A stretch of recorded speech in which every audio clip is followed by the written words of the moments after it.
Olá, meus amados, a paz de Cristo Jesus, seja muito bem-vindo ao nosso cantinho Escola Bíblica Dominical.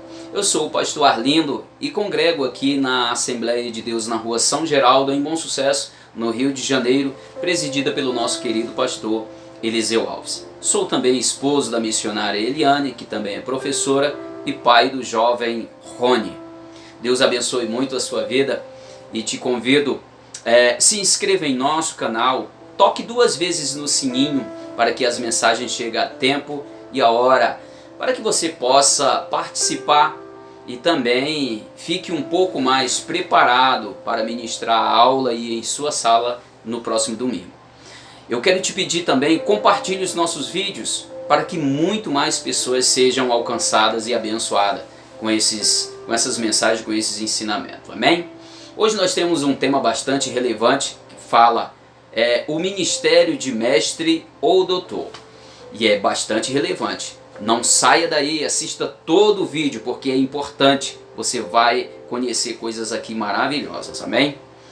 O texto áureo está aqui em Romanos capítulo 12, versículos 6 e 7, que diz assim: de modo que tendo diferentes dons, segundo a graça que nos é dado, se é ensinar, haja dedicação ao ensino.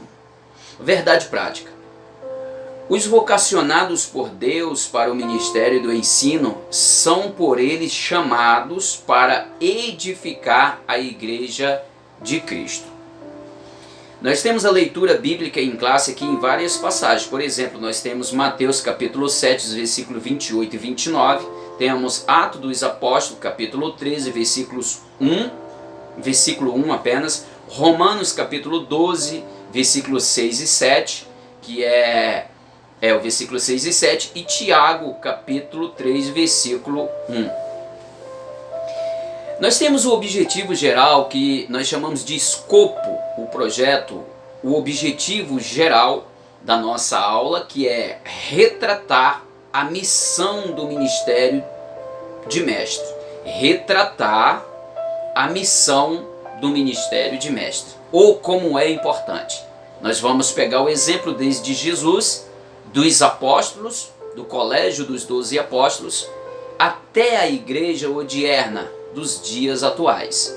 Será muito importante, tem aqui links, tem aqui subsídios importantíssimos, vou liberar para você, vou liberar alguns links para que você pesquise, será muito importante você pesquisar e jogar lá na sua sala de aula, ensinar na sua sala de aula. Eu não vou dar aqui o peixe limpo, eu vou dar links que vai ficar mais ou menos claro, você vai pesquisar, você vai ver que coisa maravilhosa. Os objetivos específicos, que são os que montam o objetivo geral, são: primeiro, apresentar que Jesus, o mestre da Galileia, é o mestre por excelência. Claro, Jesus, o professor. Os 12 tiveram o privilégio de aprender com o melhor. Segundo, identificar a ordem de Jesus aos seus discípulos para ensinar a igreja do primeiro século. Como é importante o ensinamento. Nós vamos ver aqui se devemos parar, em que etapa nós devemos parar de ensinar aqueles novos convertidos. Ou se devemos parar. Aqui não saia daí. Terceiro e último é apontar a importância do dom ministerial de ensinador da igreja local. Bem, aqui na introdução, o comentarista escreveu assim, eu desejo ler aqui rapidamente para você.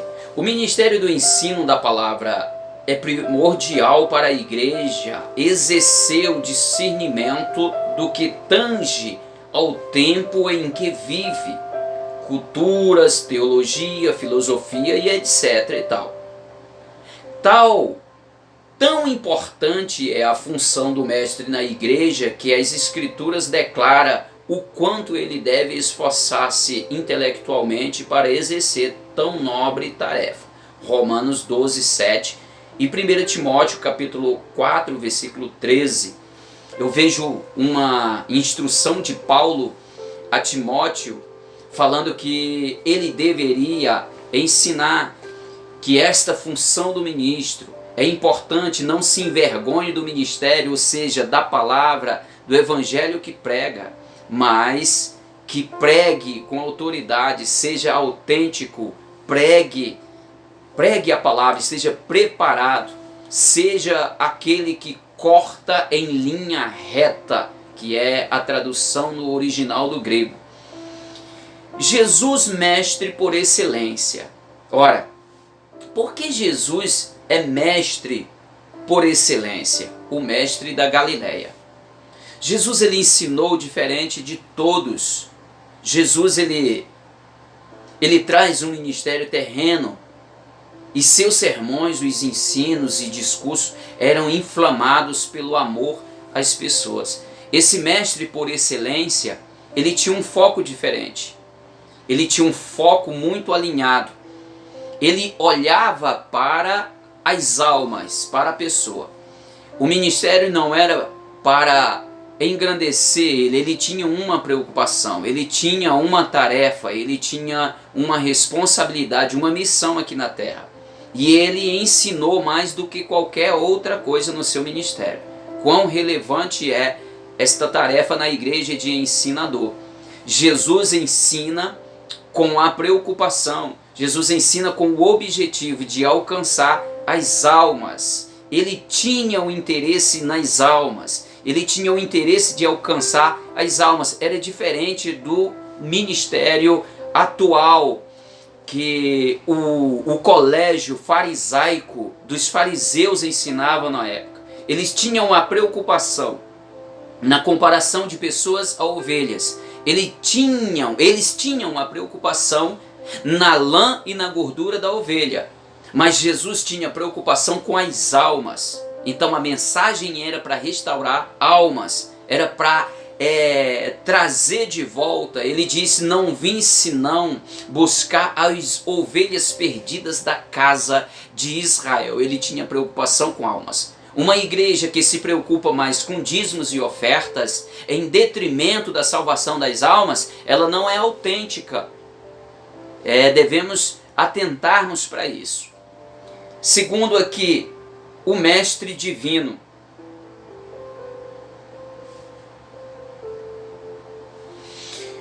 Jesus, ele era divino, e isso ficou muito bem claro quando ele teve um encontro com, quando Nicodemos procurou ele. Nicodemos viu algo diferente em Jesus. Nicodemos viu que esse mestre, ele era divino.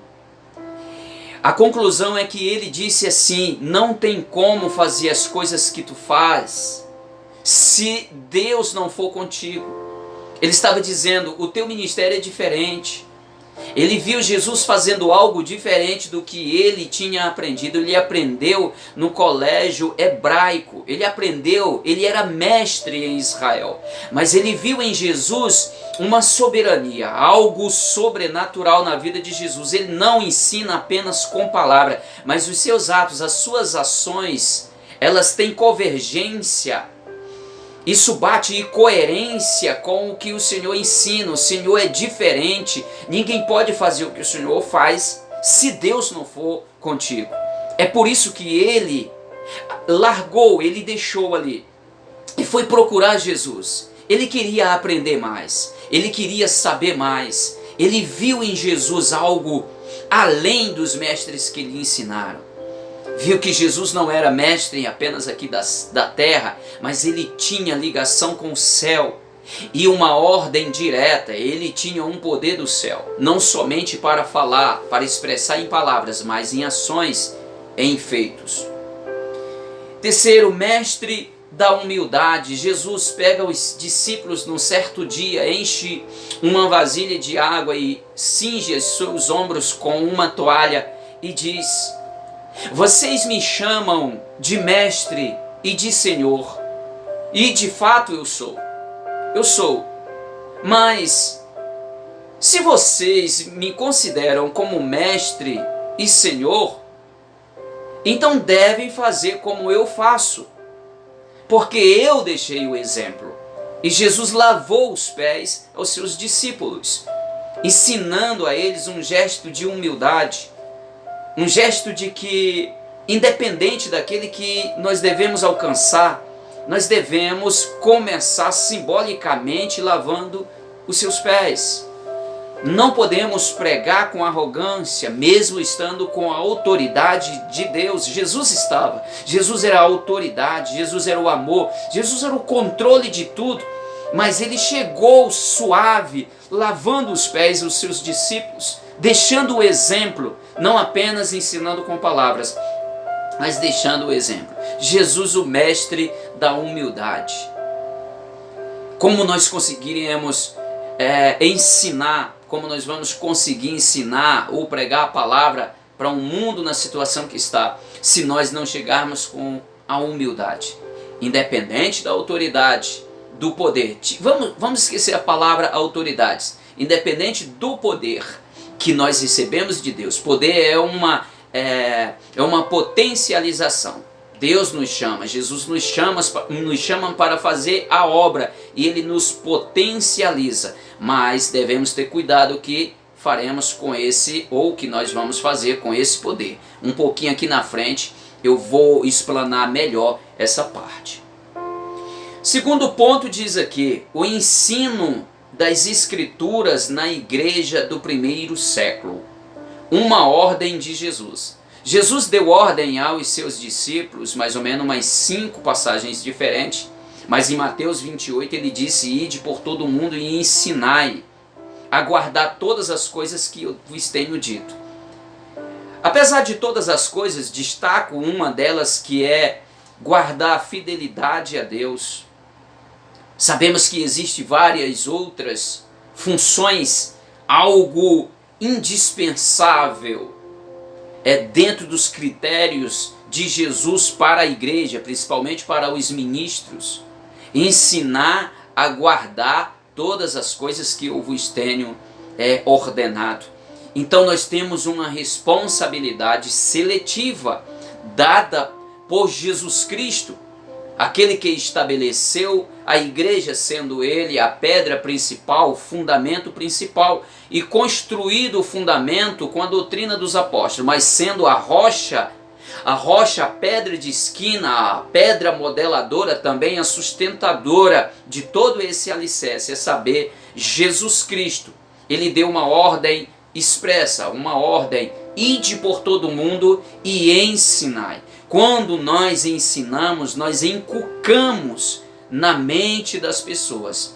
Quando se fala, por falar, pode ficar às vezes superficialmente na mente das pessoas e sejam arrebatadas. É como uma semente jogada sobre a terra, na face da terra, mas se você cavar um pouquinho e enterrar ela, ela está protegida e muito mais propícia a germinar e crescer. Assim é o ensinamento, precisamos inculcar. É por isso que o Senhor prepara os seus, para que venha desenvolver esse lindo e maravilhoso ministério que o Senhor tem. Segundo subponto aqui do ponto 2 diz a doutrina dos apóstolos. O que é a doutrina dos apóstolos? Eu gostaria de criar aqui uma figura rapidamente para que você entenda muito melhor. Jesus, ele que lançou os alicerces, sendo ele a pedra principal. Os alicerces, ou o alicerce desse prédio, desta casa construído, esse alicerce, ele foi construído sobre a rocha que é a pedra principal, que dá sustentação ou sustentabilidade, ao mesmo tempo que molda, que dá molde, que dá a direção. Eu quero dizer para você que a doutrina dos apóstolos, representado como o alicerce de um prédio, de uma casa, corresponde a uma planta baixa de uma casa, de uma construção. Quando você olha uma planta baixa de uma construção, você percebe que aquela planta baixa, ela indica toda a estrutura, indica os compartimentos. O alicerce já está indicando como a construção deve ser feita. É por isso que nós, a igreja odierna, a igreja dos dias atuais, nós precisamos nos moldar, precisamos nos estarmos envolvidos com a ordem expressa do alicerce, porque a planta baixa ela define a construção. O alicerce, a doutrina dos apóstolos, é a planta baixa do cristianismo. Ele define, ele ensina toda a partida da construção. Porque quando você olha a planta baixa, você percebe como será feitos os compartimentos, cada um no seu devido lugar. Para um bom ajustamento desta casa, é necessário atentarmos para a planta baixa dela. A planta baixa tem a estrutura de apoio, as estacas batidas, a estrutura que ficam embaixo da terra, a sustentação. E o baldrame, aonde fica o virgamento, e os ferros indicando que vai subir, ali já está determinando como se deve construir. Jesus, ele ensina a doutrina dos apóstolos, já aponta como a construção deve ser feita. O ensinamento persistente. Devemos ensinar porque a igreja do Senhor, ela é uma academia de ensinamento. Precisamos formar novos mestres. Se nós não formarmos novos mestres, se não formarmos novos obreiros, nós estamos fadados a fracassar, porque essa academia é uma academia formadora. Enquanto trabalhamos, nós formamos. Esse é um dito conhecido pelas Assembleias de Deus, que a escola bíblica dominical, ela evangeliza enquanto ensina e ensina enquanto evangeliza, porque é uma academia preparadora para novos ministros. Se nós não atentarmos para o ministério do ensino, nós nos tornamos abortadores. Nós estamos levando à morte antes mesmo que nasça, antes mesmo que cresça. Nós somos abortadores, somos destruidores se não atentarmos para o ensino, para a formação de outros ministros da palavra do Senhor Jesus, entre eles o professor. Como é interessante e importante o ministério do magistério cristão. Não importa a faixa etária, seja de criança, seja de juvenis, sejam de adolescentes, jovens ou adultos.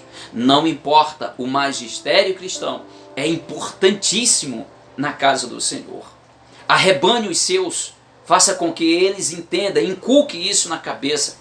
Aqueles que têm chamado para o magistério devem se preocupar. Existem critérios e nós vamos conhecê-los aqui e agora. Terceiro ponto, caminhando aqui para o final, a importância do dom ministerial de mestre. A importância do dom ministerial de mestre. Uma necessidade urgente da igreja. Para o ministério do ensino ser eficaz na igreja local, é preciso haver pessoas vocacionadas. É necessário nós pesquisarmos, nós identificarmos nestas pessoas as que têm a vocação para o magistério cristão. Visto que aqueles que têm aptidão para esse ministério, logo eles darão sinais. E eles precisam se desenvolver, eles precisam exercitar o seu intelecto, eles precisam ler, precisam ser, como diz o nosso pastor presidente, pastor Eliseu Alves, precisamos ser escravos da leitura, porque estamos ali numa busca de aperfeiçoamento. Nós estamos em busca de capacidade para ensinar e formar novos mestres. A responsabilidade de um discipulado contínuo. Ora, então, quando uma pessoa se batiza, deve-se parar o discipulado? Claro que não. Nós precisamos continuar. O ensino, a academia, ela é enquanto viver. O ensino da palavra de Deus é enquanto viver. Não se tira o discipulado, não se tira a escola bíblica, o ensinamento da palavra de Deus depois que a pessoa se batiza, ou depois que a pessoa até aprende, ou acha que aprendeu a pregar, falar, interpretar, aprendeu um pouco de hermenêutica e de homilética, um pouco de oratória, acha que está preparado, mas não se tem credibilidade para ensinar se nós cotidianamente não estivermos nos assentando para aprender. É sempre necessário isso. Terceiro e último subponto do último ponto. Os requisitos necessários ao mestre. Você que tem essa vocação para o magistério cristão, independente da faixa etária de idade, percebam aqui que o primeiro é um salvo em Cristo Jesus. Por quê? Porque é para a igreja. O magistério cristão não é para alguém que aprendeu na área secular. É isso e muito mais, mas sim principalmente dentro da palavra de Deus. O segundo é um hábito de ler. Ora, se você não gosta de ler, não tem como desenvolver um magistério cristão. Não tem como ser um mestre, porque o mestre ele precisa se dedicar ao ensino. Assim diz as recomendações, os critérios falados pelo apóstolo Paulo. O preparo intelectual. Ora, se você não motiva, se você não procura exercitar o seu intelecto, se você não puxa por ele, se você não alimenta ele, se você não procura conhecer o que vai desenvolver o teu intelecto, você está relaxando no ministério de mestre, de doutor, de ensinador, o magistério cristão. É necessário procurar saber o que vai melhorar a sua mente para que você possa fazer um trabalho com excelência. Quarto, um coração em chamas. Interessante aqui a palavra, eu gostaria de ler para você as palavras aqui para encerrar, as palavras de Martin Lloyd Jones. Olha o que ele diz aqui, ó. Dizia que a verdadeira pregação era a teologia em foco. Palavras do Martin Lloyd Jones. Ele diz mais: é vontade de Deus que o vocacionado ao ensino utilize os avanços da ciência bíblica para pregar a palavra de Deus na força do Espírito Santo. O Espírito Santo quer usar, quer potencializar, dar poder, a unção para aqueles que se preocupam em ministrar uma palavra de Deus, uma palavra sólida, bem aplicada, bem interpretada e aplicada. Porque o Espírito Santo não vai dar força a uma palavra mal interpretada e mal aplicada. Entenda isso. Ele não faz parte do erro, ele não faz parte do engano. Se troca as palavras para o meu bel prazer e faço essa interpretação errada e uma aplicação errada, o Senhor não está nisso. Deus, o Espírito Santo, não vai dar força a uma palavra distorcida. Está entendendo? Por que esse ministro falou da importância de conhecer a ciência, a interpretação, para que possamos aplicar a palavra corretamente? Pois o Espírito Santo vai agir na direção correta e não na palavra distorcida. Conclusão: é preciso desfazer a ideia pregada ao longo das décadas acerca do preparo intelectual do crente. Não é vontade, não é verdade que é necessariamente ele esfriar na fé se estudar. Isso é uma mentira, temos que desconstruir isso. Não é pelo meu conhecimento que eu vou esfriar na fé. O que esfria na fé é o coração se voltar para o sistema do mundo, para o pecado. Mas enquanto nós vivermos dedicados à palavra do Senhor, dedicado a Deus, buscar o Senhor em oração, na sua palavra, propósito com Deus, se guardar das mazelas deste mundo, certamente estaremos ligados com o Espírito Santo e jamais nos esfriará na fé. Não é o conhecimento que deixa o crente frio na fé, mas o pecado. A próxima aula é o presbitério, bispo ou ancião. Essa é a próxima aula, mas aqui eu quero agradecer a sua participação e desejar que você seja muito abençoado, seja frutífero o seu ministério de magistério cristão aí na sua igreja, desenvolvendo a função de mestre e doutor, ensinador, formador de novos ministros. Não podemos ser abortadores, aquele que aborta, que tira, antes de gerar, mas que viemos ser aqueles geradores, aqueles potencializadores para um bom ajustamento da obra de Deus. Deus abençoe a sua vida e até a próxima, sim, querendo Deus.